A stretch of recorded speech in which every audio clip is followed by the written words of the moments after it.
दोस्तों अस्सलाम वालेकुम। मुझे आतिफ़ तौक़ीर कहते हैं। सवाल अभी मुझ तक पहुँचा है कि आतिफ़ भाई ये बताइए कि जो भी मौलाना तारिक जमील साहब के साहबज़ादे ने मुबैना तौर पर ख़ुदकुशी की, इस बारे में सोशल मीडिया पर मुख़्तलिफ़ तर्ज़ की गुफ्तगू हो रही है, तो आपकी राय क्या है?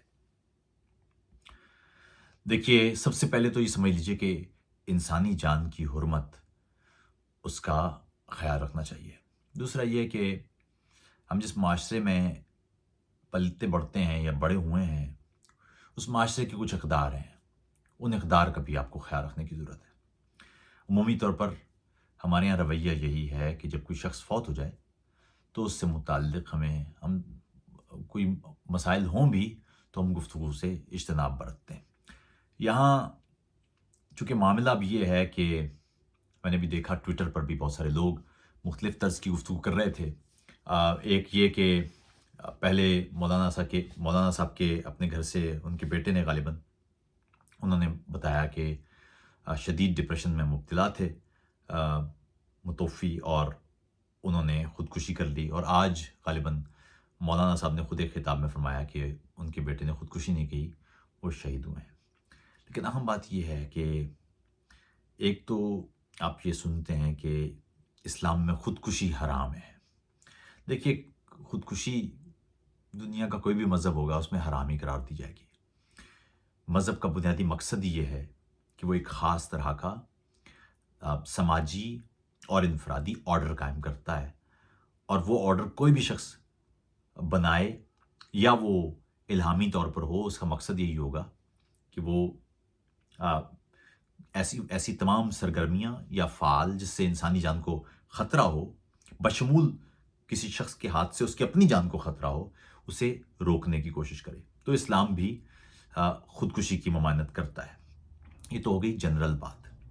लेकिन मेरे ख़्याल में इस पर दीगर अफ़राद जो अपनी राय दे रहे हैं, वो तो ज़ाहिर है उनकी राय होनी ही चाहिए। लेकिन एक बात का ख़्याल रखिए कि हमारे यहाँ, हमारे माशरे में स्ट्रेस और डिप्रेशन को अलग-अलग नहीं समझा जाता। देखिए, स्ट्रेस आपको किसी भी एक आम आदमी को हो सकता है। आप अपने काम की वजह से या घरेलू मसाइल की वजह से या बच्चों के हवाले से या किसी भी और वजह से आप स्ट्रेस का शिकार हो सकते हैं, यानी ज़हनी तनाव का। लेकिन डिप्रेशन एक बिल्कुल मुख्तलिफ शय है। डिप्रेशन एक बीमारी है, उसकी बेशुमार वजूहात हैं, बेशुमार तर्ज़ के डिप्रेशन हैं। जिस तरह कोई शख़्स बुखार में मुब्तला हो, तो आप ये नहीं कहते कि साहब आप ऐसा कर लें तो आपका यानी बुखार की जो वजूहात हैं, उनको एड्रेस करने की बजाय आप तख़मीने नहीं लगाते कि अगर आप सो जाएँगे तो, या आपसे कोई गुफ्तगू कर लेगा तो आपका मलेरिया ख़त्म हो जाएगा। नहीं साहब, मलेरिया के लिए आपको दवाई लेना पड़ेगी। उसी तरह डिप्रेशन के लिए भी आपको दवा लेना पड़ती है। बदकिस्मती ये है कि डिप्रेशन के मामले पर तिब्बी साइंस ने बहुत तरक्की नहीं की है। डिप्रेशन की जो अद्वियात हैं, उनके ऊपर भी बहुत सारे सवालिया निशानात हैं।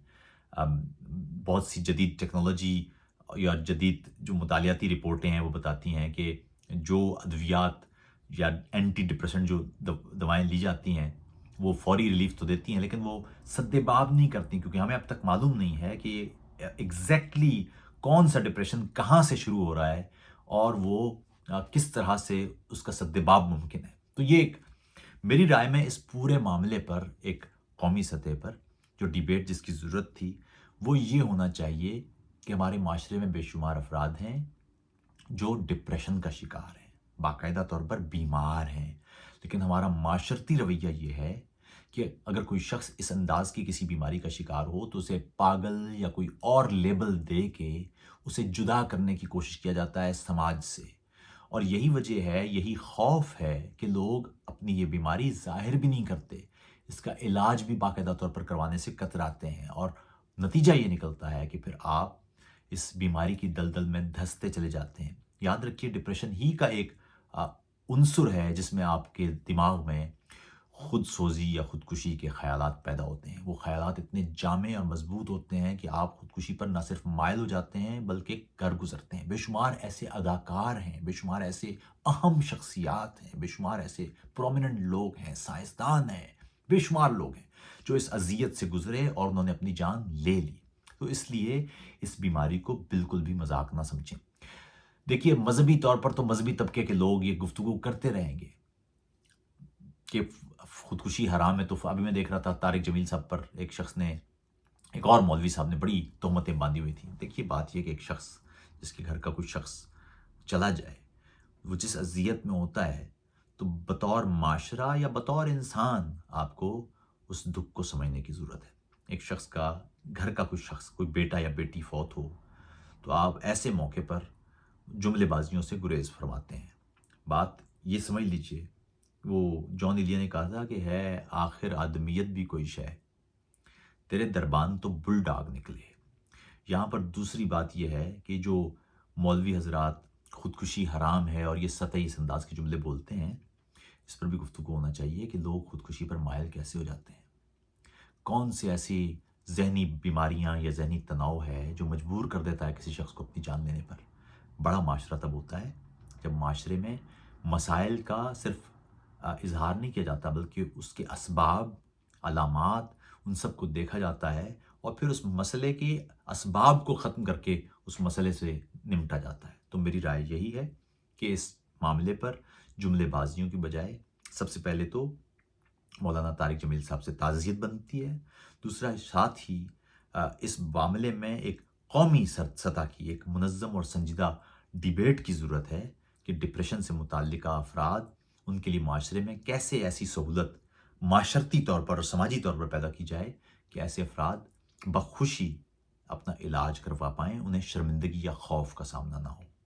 یہ بہت عام ہے. اگر آپ کے گھر میں بھی کوئی شخص ہے جو ڈپریشن سے متاثرہ ہے، تو سب سے اہم بات یہ ہے کہ آپ اسے سنیں، کیونکہ اگر آپ اسے سنیں گے تو اس کے آدھے مسائل حل ہو جائیں گے. شکریہ.